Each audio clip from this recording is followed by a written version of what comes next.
পৌষের মধ্যভাগে ঢাকায় শীতের আমেজ আরও বেড়েছে। বছরের প্রথম দিন বৃহস্পতিবার ভোর ৬টায় শহরের সর্বনিম্ন তাপমাত্রা নেমে এসেছে ১৩.১ ডিগ্রি সেলসিয়াসে।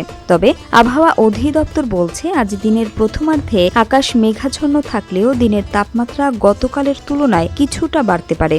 এতে করে দিনের বেলা শীতের অনুভূতি আগের তুলনায় কিছুটা কমতে পারে।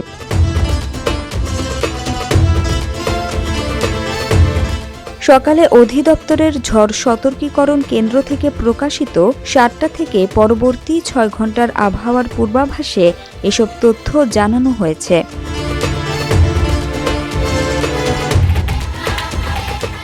এতে বলা হয়েছে, দুপুর পর্যন্ত আকাশ সাময়িকভাবে আংশিক মেঘলা থাকতে পারে, তবে বৃষ্টির সম্ভাবনা নেই। একই সঙ্গে এ সময়ে উত্তর অথবা উত্তর পশ্চিম দিক থেকে ৫ থেকে ১০ কিলোমিটার বেগে প্রবাহিত হতে পারে।